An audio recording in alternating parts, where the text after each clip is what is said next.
Hey there, this is John from Heroes and Legends, and today we have some more Hour of Devastation previews to look at. 10 cards altogether. Now, 8 of these are going to be Invocations, but 2 are from the regular Hour of Devastation set. Most of these cards were revealed yesterday throughout the GP Vegas stream, and we got some really exciting ones to look at, as a matter of fact.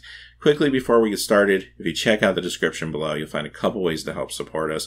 One of which is our Amazon affiliate store. If you make any purchases via any of the links there, a small percentage will come back to help support the channel. And secondly, you'll find our Patreon page down there as well.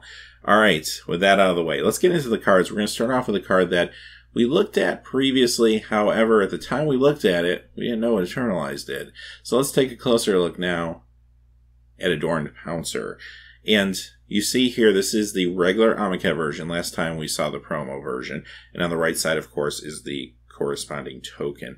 The card itself, now that we know what Eternalize does, I actually like it. I'm pretty high on the card. I mean, it's cheap. Costs 2 for a 1/1 double striker. Nothing super exciting on the surface. But for 5 with the Eternalize to come back as a 4/4 double striker feels pretty significant. That's a big presence on the board, as a matter of fact. I feel like there's potential for some standard play here. It just depends on where the meta goes.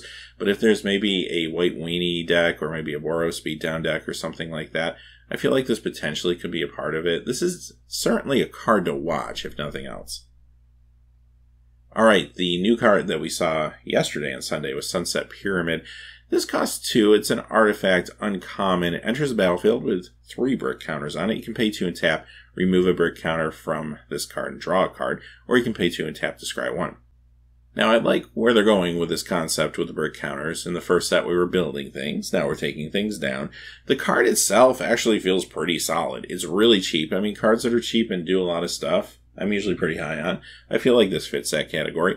It only costs 2. It can fit into any deck, and it's a nice little mana sink. For 2 mana, when you have it available early in the game, go ahead and draw an extra card for at least a few turns. And then later on, it's still a good mana sink to scry 1. That's still a very useful ability, especially as the game wears on. Great card in Limited. I feel like this could be a pretty decent pick in draft, maybe one of the higher picks in a pack. And I also would love to play this in Sealed. As a matter of fact, this also might even see some standard play. I think it's good enough to get there in certain circumstances. Just have to kind of figure out what deck wants this. It would either have to be maybe an all-in aggressive deck that's looking for ways to replenish its hand quickly, or a control deck which will have the extra mana for a mana sink. However, controlled decks are pretty tight right now. It might not be able to really work into the current control that we see in the meta until after some cards rotate out. Let's move on to the Invocations, and we'll begin with Armageddon. Now, this is a classic Magic card, originally from Alpha Beta Unlimited. In the early days of Magic, this was kind of considered a staple. It got reprinted in all the core sets. It was in Revised, it was in 4th edition, 5th edition, and it even made it up through 6th edition before Wizards started to rethink their design policy on land destruction. It even made it into the early, starter sets, Portal Second Age, and the Starter 1999. So it was considered that much a part of the game back in those days. Now, since then, times have changed, right? It has seen a foil printing, however, in from the vault a couple of years ago, and that's not a very expensive card to pick up. Those versions are $5, $6, something like that. You can pick them up relatively cheap. And if you just want a regular Armageddon, again, you can pick up a 5th edition version or 4th edition version for usually under $3. It's a little different if you want an alpha or beta, right? But for the most part, if you just want to play this card in Commander or something, you can still get it pretty cheap. But here's another alternative in foil, so I do like that. And the art is very, very striking. It's kind of funny when they were doing the guess which invocation this is on the stream for GP Vegas, and they only showed the art. I think I guessed Armageddon for every single one, and finally it had to be right at some point. I hit one, although I feel like some of the other art pieces almost fit Armageddon better than this one, but I don't know. I think that's a common complaint a lot of people have about these cards. They feel like the art's generic, but it is beautiful. It might be generic, but it is beautiful. I'll give it that. So anyway, Armageddon does see a little bit of play outside of Commander, though, too, in Legacy, sometimes in the Stoneblade decks. Alright, Omniscience is our next one, and this one's actually pretty awesome because it's never been reprinted before. It was in Magic 2013. If you want a copy of it, because it is a pretty high card in Legacy at times, it will run you about $20, $22, and if you want that foil, forget about it. It's going to run you around $60. So it's kind of nice to have another foil option coming into the market. And like I said, this does see play in Legacy and Sneak and Show. Alright, here's another card that has never been reprinted. It is Sunder. Now this one you have to go back a little bit to Urza's Saga. So if you want an original version of this, it's not super expensive, about $3.87. But this has never been printed in foil before, so this is the first time in foil. It's actually kind of exciting. Now the card doesn't necessarily see extensive competitive play or anything like that, but it is a commander card. Next, we have Threads of Disloyalty, and you guessed it, it's another card that's never seen a reprint, believe it or not. I feel like this card has seen a reprint because you always see it in like MTG O cubes and stuff, but it's from Betrayers of Kamigawa, and that's it. This will run you about $6, $7 if you want a regular copy. If you're looking for the foil, it's going to run you about $25, $28. So again, another foil that is pretty well sought after and doesn't have really any more than one option to pick up. Now, as far as playability goes, this card had bigger days in Modern maybe a couple years ago or so, but it still sees a little play sometimes in Modern control decks, like the Is It style control decks. Doomsday. Here's another card that, you guessed it, has very limited printings, only twice, and this is the first time in foil. We originally saw it in Weatherlight, and if you want a Weatherlight version, it's not super expensive. It'll run you about $4 or $5. It did get a reprint in 6th edition, but that's it. So, again, if you're looking for a foil, this is the only show in town.